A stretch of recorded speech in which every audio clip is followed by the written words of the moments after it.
Hello friends, ಎಲ್ಲರಿಗೂ ನಮಸ್ಕಾರ. ಮಧುರ cooking ಚಾನಲ್ನ ಮತ್ತೊಂದು ವಿಡಿಯೋಕ್ಕೆ ಪ್ರೀತಿಯ ಸ್ವಾಗತ. ಫ್ರೆಂಡ್ಸ್, ನಾವು ಇವತ್ತು ಬೆಳಗಿನ ಬ್ರೇಕ್ಫಾಸ್ಟ್ಗೆ ಇಲ್ಲಾಂದರೆ ಸಂಜೆ ಸ್ನ್ಯಾಕ್ಸ್ಗೆ ಪಾಸ್ತಾ ರೆಸಿಪಿ ಮಾಡಿಕೊಂಡ್ರೆ ತುಂಬ ಚೆನ್ನಾಗಿರುತ್ತೆ. ಬನ್ನಿ ನೋಡೋಣ ಹೇಗೆ ಕಮ್ಮಿ ಸಮಯದಲ್ಲಿ ಬೇಗ ಪಾಸ್ತಾ ಮಾಡೋದು ತಿಳಿಸ್ತಾ ಇದ್ದೀನಿ. ಈ ಥರ ಪಾಸ್ತಾ ಮಾಡಿದ್ರೆ ಮಕ್ಕಳಿಗೆ ತುಂಬ ಇಷ್ಟ ಆಗುತ್ತೆ. ಬನ್ನಿ ನೋಡೋಣ ಹೇಗೆ ಮಾಡೋದು ಅಂತ. ಮೊದಲಿಗೆ ಸ್ಟವ್ ಆನ್ ಮಾಡಿ ನೀರು ಕಾಯಕ್ಕಿಡಿ. ಇವಾಗ ನೀರು ಬಿಸಿ ಆದಮೇಲೆ ಒಂದೆರಡು ಬೌಲ್ ಪಾಸ್ತಾ ಬಿಸಿನೀರಿಗೆ ಹಾಕಿ ಬೇಯಿಸ್ಕೋಬೇಕು. ಇದನ್ನು ಒಂದು 5 ನಿಮಿಷ ಬೇಯಿಸ್ಕೊಂಡ್ರೆ ಸಾಕು. ಜಾಸ್ತಿ ಅಂಟೋ ಥರ ಬೇಯಿಸೋದು ಬೇಡ. ಜಾಸ್ತಿ ಅಂಟೋದು ಬೇಡ ಅಂದರೆ 1 ಸ್ಪೂನ್ ಆಯಿಲ್ ಹಾಕ್ಕೊಂಡು ಈ ಥರ ಬೇಯಿಸ್ಕೊಂಡ್ರೆ ಸಾಕು. ಒಂದು 5 ನಿಮಿಷ ಒಂದು ಕುದಿ ಬಂದರೆ ಸಾಕು. ಜಾಸ್ತಿ ಏನು ಬೇಯಿಸೋದು ಬೇಡ. ನೋಡಿ, ಈ ಥರ ಜಸ್ಟ್ ಬೇಯಿಸ್ಕೊಂಡು ನೀರು ಸೋಸಿ ತೆಗೆದಿಡಿ.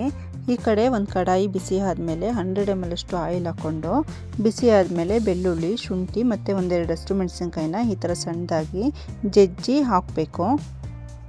ಇವಾಗ ಚೆನ್ನಾಗಿ ಫ್ರೈ ಆದಮೇಲೆ ಸಣ್ಣದಾಗಿ ಕಟ್ ಮಾಡಿರೋಂಥ ಈರುಳ್ಳಿನ ಸೇರಿಸ್ಕೊಂಡು ಚೆನ್ನಾಗಿ ಲೋ ಫ್ಲೇಮಲ್ಲಿ ಫ್ರೈ ಮಾಡಿ. ನೋಡಿ, ಇವಾಗ ಈ ಥರ ಕಲರ್ ಚೇಂಜ್ ಆಗೋವರೆಗೂ ಫ್ರೈ ಮಾಡಿಕೊಂಡು ಸ್ವಲ್ಪ ಕಂದು ಬಣ್ಣ ಬರೋವರೆಗೂ ಫ್ರೈ ಮಾಡಿ. ಅದ್ರ ಜೊತೆಗೆ ಕಟ್ ಮಾಡಿರೋ ಅಂತಹ ಕ್ಯಾರೆಟ್, ಬೀನ್ಸ್ ಮತ್ತು ಕ್ಯಾಪ್ಸಿಕಮ್ ಸೇರಿಸ್ಕೊಂಡು ಚೆನ್ನಾಗಿ ಫ್ರೈ ಮಾಡ್ಕೋಬೇಕು. ಈ ಥರ ಚೆನ್ನಾಗಿ ಫ್ರೈ ಆದಮೇಲೆ ಅದ್ರ ಜೊತೆಗೆ ಒಂದೆರಡು ಮೀಡಿಯಮ್ ಸೈಜ್ ಟೊಮೊಟೊನ ಸಣ್ಣದಾಗಿ ಕಟ್ ಮಾಡಿ ಸೇರಿಸ್ಕೊಂಡು ಚೆನ್ನಾಗಿ ಸಾಫ್ಟ್ ಆಗಬೇಕು. ಆ ಥರ ಫ್ರೈ ಮಾಡಿ. ನೋಡಿ, ಈ ಥರ ಚೆನ್ನಾಗಿ ಸಾಫ್ಟ್ ಆದಮೇಲೆ ಅದ್ರ ಜೊತೆಗೆ 1 ಟೇಬಲ್ ಸ್ಪೂನ್ ಅಚ್ಕಾರದ ಪುಡಿ, 1 ಟೇಬಲ್ ಸ್ಪೂನ್ ಗರಂ ಮಸಾಲ ಹಾಕ್ಕೊಂಡು ಅದ್ರ ಜೊತೆಗೆ 1 ಟೇಬಲ್ ಸ್ಪೂನ್ ಉಪ್ಪು ಹಾಕ್ಕೊಂಡು ಫ್ರೈ ಮಾಡ್ತಾಯಿದ್ದೀನಿ. ನೋಡಿ, ಈ ಥರ ಚೆನ್ನಾಗಿ ಫ್ರೈ ಆದಮೇಲೆ ಒಂದು ಮೀಡಿಯಮ್ ಸೈಜ್ ಟೊಮೊಟೊನ ಈ ಥರ ಸಣ್ಣದಾಗಿ ಕಟ್ ಮಾಡಿ ಇದನ್ನು ಕೂಡ ಅದ್ರ ಜೊತೆಗೆ ಸೇರಿಸ್ಕೊಂಡು ಚೆನ್ನಾಗಿ ಫ್ರೈ ಮಾಡ್ಕೋಬೇಕು. ಮಕ್ಕಳಂತೂ ತುಂಬ ಇಷ್ಟಪಟ್ಟು ತಿಂತಾರೆ ಪಾಸ್ತಾನ. ಇವಾಗ ನೋಡಿ, ಈ ಥರ ಫ್ರೈ ಆದಮೇಲೆ 1 ಸ್ಪೂನ್ ಸೋಯಾ ಸಾಸು ಮತ್ತು 1 ಸ್ಪೂನ್ ಚಿಲ್ಲಿ ಸಾಸು ಹಾಕಿ ಫ್ರೈ ಮಾಡಿ.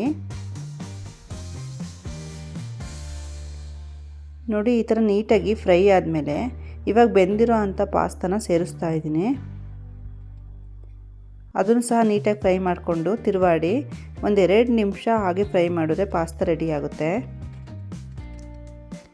ಈಸಿಯಾಗಿ ಮನೆಯಲ್ಲೇ ಕಮ್ಮಿ ಸಮಯದಲ್ಲಿ ಸ್ನ್ಯಾಕ್ಸ್ಗೆ ಮತ್ತು ಬ್ರೇಕ್ಫಾಸ್ಟ್ಗೆ ಪಾಸ್ತಾನ ರೆಡಿ ಮಾಡ್ಕೋಬೋದು. ತುಂಬ ಚೆನ್ನಾಗಿರುತ್ತೆ. ಮಕ್ಕಳಿಗಂತೂ ತುಂಬ ಇಷ್ಟಪಟ್ಟು ತಿಂತವೆ. ಮನೇಲಿ ದೊಡ್ಡವರು ಸಹ ತಿನ್ಬೋದು. ಚೆನ್ನಾಗಿರುತ್ತೆ. ನಿಮಗೆ ಈ ವಿಡಿಯೋ ಇಷ್ಟ ಆದರೆ ಲೈಕ್ ಮಾಡಿ, ಶೇರ್ ಮಾಡಿ, ಕಮೆಂಟ್ ಮಾಡಿ. ಹಾಗೆ ಸಬ್ಸ್ಕ್ರೈಬ್ ಮಾಡಿಕೊಂಡು ಪಕ್ಕದಲ್ಲಿರುವ ಬೆಲ್ ಬಟನ್ ಕ್ಲಿಕ್ ಮಾಡಿ. ಇನ್ನೂ ಹೆಚ್ಚು ವಿಡಿಯೋ ಮಾಡೋದಕ್ಕೆ ಸಪೋರ್ಟ್ ಮಾಡಿ. ಎಲ್ಲರಿಗೂ ಧನ್ಯವಾದಗಳು ಫ್ರೆಂಡ್ಸ್.